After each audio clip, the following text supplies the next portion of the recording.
dropped by U.S. aircraft in the rear of our troops in Korea.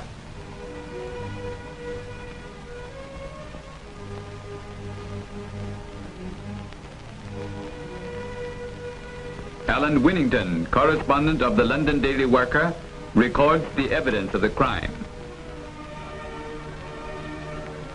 The inhabitants of Obongni District, Cholsan County, North Pyongan Province, described to investigators how U.S. aircraft spread germs over the locality.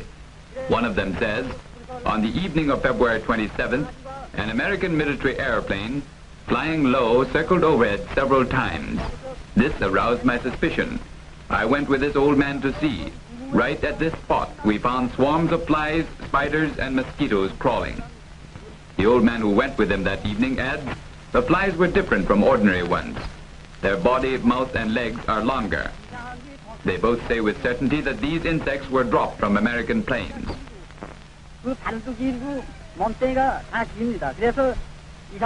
This Chinese volunteer describes how the Americans at the front fired germ shells into the volunteers' lines.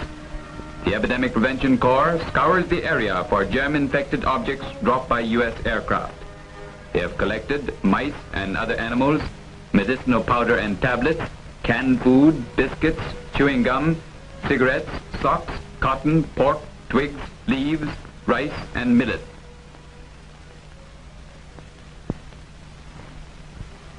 Bubonic plague broke out at Kangso County, South Pyongan Province, several days after American aircraft had dropped fleas over the locality. Judging from various tests, the victims were infected by plague bacilli carried by the fleas. To prevent further infection, the corpses were cremated immediately. The homes of the deceased were thoroughly disinfected. During the process, the sanitation workers wore rubber clothing. In areas where diseases were discovered, cordons and signboards were immediately put up to stop traffic. This is one of the clams dropped by American aircraft in Korea. Owing to ignorance, a Korean woman took some of them home, and she and her husband ate them. They developed cholera the same day and died the following day. Examination showed that the clams were laden with cholera vibrios, which were the cause of death. In this district, many such clams were found by the Self-Preservation Corps and were destroyed by fire.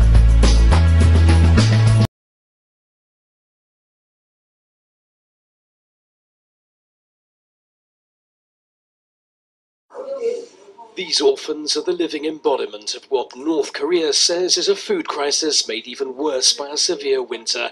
Summer floods have added to the misery. In short, they're starving. The band around this girl's spindly arm shows she's underweight. She was one of 12 in this group in the orange or red danger zones.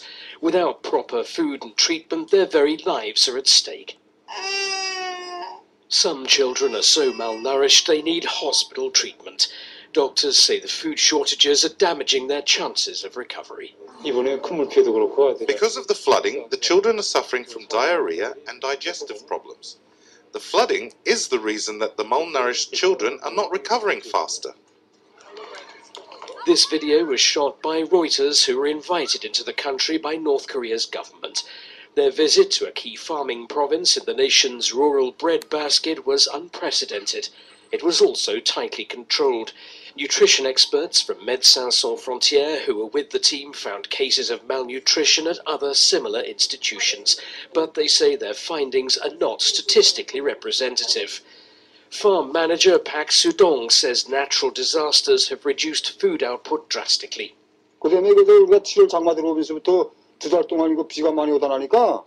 We had heavy rain for 2 months from July, and that's why the maize couldn't get enough nutrients to grow properly.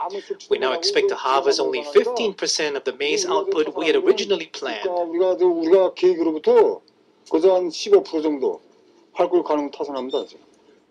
Marcus Pryor of the World Food Programme is warning food rations are dangerously low. Food distributions through the National Public Distribution System are down to only 200 grams per person per day, which is really only about a third of an adult's normal requirements per day. North Korea is appealing for food. And there's the problem. The United States suspended aid to North Korea in 2008 in a dispute over how it was monitored. Washington says it'll only restart aid shipments if South Korea agrees.